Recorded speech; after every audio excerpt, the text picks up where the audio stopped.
तारीख 5 अगस्त 2019 संसद द्वारा अनुच्छेद 370 और 35A को हटाने की मंजूरी दी गई। नोटिफिकेशन जारी करते हुए 31 अक्टूबर 2019 से जम्मू कश्मीर और लद्दाख को 2 अलग केंद्र शासित प्रदेशों में पुनर्गठित कर दिया गया। डॉक्टर श्यामा प्रसाद मुखर्जी का एक देश एक विधान एक प्रधान के संकल्प को पूरा करते हुए नरेंद्र मोदी सरकार ने जम्मू कश्मीर और लद्दाख से अनुच्छेद 370 के प्रावधानों को निरस्त कर दिया। केंद्र के 170 कानून जो पहले यहाँ लागू नहीं थे, अब इस क्षेत्र में लागू कर दिए गए हैं। केंद्रीय सूचना का अधिकार अधिनियम भी जम्मू कश्मीर में लागू नहीं होता था, जो कि अब बीते दिनों की बात हो चली है।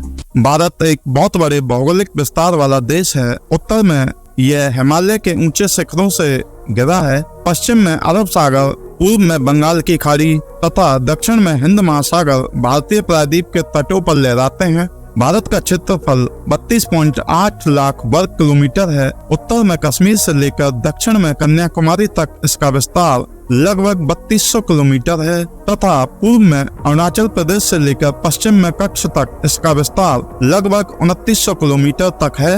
ऊंचे ऊंचे पर्वत, भारतीय महामरुस्थल, उत्तरी मैदान, असमान पठारी सतह, तटीय भाग एवं द्वीप समूह स्थल रूपों की विभिन्नता को दर्शाते हैं। यहाँ जलवायु, वनस्पति, वन्य जीवों के साथ साथ भाषा एवं संस्कृति में भी बहुत भिन्नता है। इस भिन्नता में भी हम एकता को पाते हैं जो हमारी परंपराओं में दिखती है। यही कारण है कि हम एक राष्ट्र में बंधे हैं। वर्ष 2011 से अब तक भारत की आबादी 120 करोड़ से अधिक हो चुकी है, लेकिन वास्तविक रूप से यह 142 करोड़ के आसपास हो चुकी है। यह चीन के बाद विश्व का दूसरा सबसे अधिक जनसंख्या वाला देश है। भारत की स्थिति, भारत उत्तरी गोलार्ध में स्थित है। कर्क रेखा 23 डिग्री 30 मिनट नॉर्थ देश के लगभग मध्य भाग से होकर गुजरती है, जैसा कि आप चित्र 7.2 में भी देख सकते हैं। दक्षिण से उत्तर की ओर भारत की मुख्य भूमि का विस्तार 8 डिग्री 4 मिनट उत्तर तथा 37 डिग्री 6 मिनट उत्तर अक्षांशों के बीच है।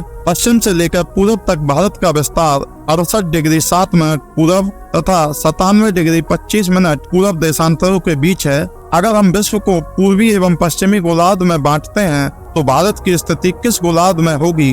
बहुत बड़े देशांतरीय विस्तार लगभग 29 डिग्री के कारण यहाँ के 2 छोर पर स्थित स्थानों के स्थानीय समय में बहुत अधिक अंतर हो सकता था। इस तरह की दूरी पर स्थित 2 स्थानों के बीच समय का अंतर लगभग 2 घंटे का होगा। जैसा कि आपने पहले पढ़ा है कि प्रत्येक 1 डिग्री देशांतर के लिए स्थानीय समय में 4 मिनट का अंतर होता है। पश्चिम में पूर्व की अपेक्षा पूर्व के अरुणाचल प्रदेश में सूर्योदय लगभग 2 घंटे पहले होता है। आप पहले पढ़ चुके हैं कि 82 डिग्री 30 मिनट पूर्व देशांतर के स्थानीय समय को भारत का मानक समय क्यों माना गया है। इस याम्योत्तर को भारत की मानक याम्योत्तर भी कहा जाता है।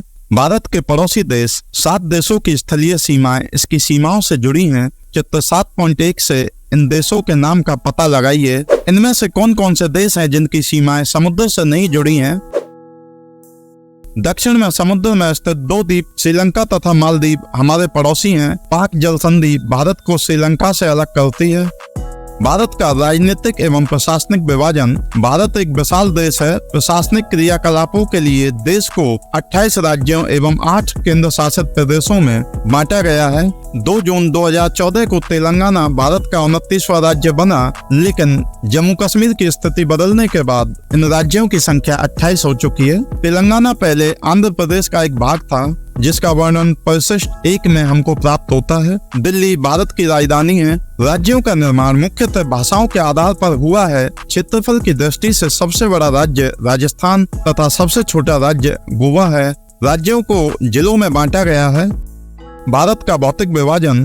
भारत में पाई जाने वाली भौतिक आकृतियां विभिन्न प्रकार की हैं, जैसे पर्वत, पठार, मैदान, तट तथा द्वीप समूह। उत्तर में बर्फ से ढका हिमालय संतरी का कार्य करता है। हिमप्रसाले का मतलब होता है बर्फ का घर। हिमालय पर्वत को 3 मुख्य समानांतर श्रृंखलाओं में बांटा जाता है। सबसे उत्तर में स्थित श्रृंखला को बृहत हिमालय या हिमाद्री कहते हैं। इसी श्रृंखला में विश्व का सबसे ऊंचा शिखर भी स्थित है। मध्य हिमालय या हिमाचल हिमाद्री के दक्षिण में स्थित है। बहुत से लोकप्रिय पहाड़ी स्थान यहाँ स्थित हैं। 5 पहाड़ी स्थानों के नामों का आप पता लगाइए। 5 पहाड़ी स्थलों के नाम आप स्क्रीन पर देख सकते हैं। शिवालिक सबसे दक्षिण में स्थित श्रृंखला है। हिमालय के दक्षिण में भारत का उत्तरी मैदान स्थित है। ये मैदान समतल तथा सपाट है। ये मैदान सिंधु, गंगा, ब्रह्मपुत्र तथा इनकी सहायक नदियों के द्वारा लाए गए जलोढ़ निक्षेपों से बने हैं। नदियां किस प्रकार से जलोढ़ निक्षेप लेकर के आती हैं, इस पर चर्चा हम लोगों ने लास्ट वीडियो में की हुई है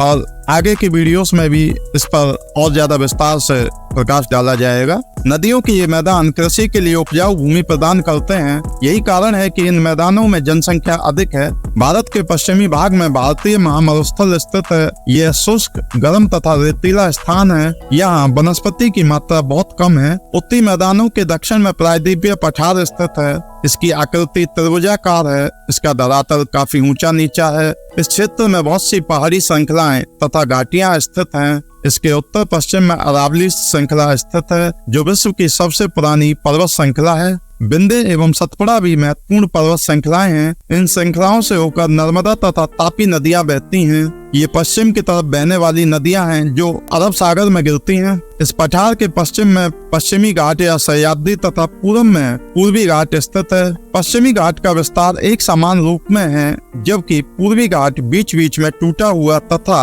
असमान है, जैसा कि आप चित्र 7.3 में देख सकते हैं। इन पठारों में खनिजों जैसे कोयला एवं लौह अयस्क की प्रचुरता है। पश्चिमी घाट के पश्चिम में तथा पूर्वी घाट के पूर्व में तटीय मैदान स्थित हैं। पश्चिम तटीय मैदान काफी संकरे हैं, जबकि पूर्वी तटीय मैदान अपेक्षाकृत चौड़े हैं। यहाँ पूर्व की ओर बहने वाली कई नदियां हैं। महानदी, गोदावरी, कृष्णा तथा कावेरी बंगाल की खाड़ी में गिरती हैं। ये नदियां अपने मुहाने पर उपजाऊ डेल्टा का निर्माण करती हैं। बंगाल की खाड़ी में गंगा एवं ब्रह्मपुत्र नदियों के मुहाने पर सुंदरवन डेल्टा स्थित है। भारत में 2 द्वीप समूह भी हैं। लक्षद्वीप द्वीप समूह अरब सागर में स्थित है। ये केरल के तट से कुछ दूर स्थित प्रवाल द्वीप है। अंडमान एवं निकोबार द्वीप समूह भारत से दक्षिण पूर्व दिशा में बंगाल की खाड़ी में स्थित है। क्या आप जानते हैं कि कौन सा द्वीप समूह वर्ष 2004 में सुनामी से प्रभावित हुआ था? समाचार पत्रों तथा लोगों से बातचीत के जरिए जानकारी प्राप्त कीजिए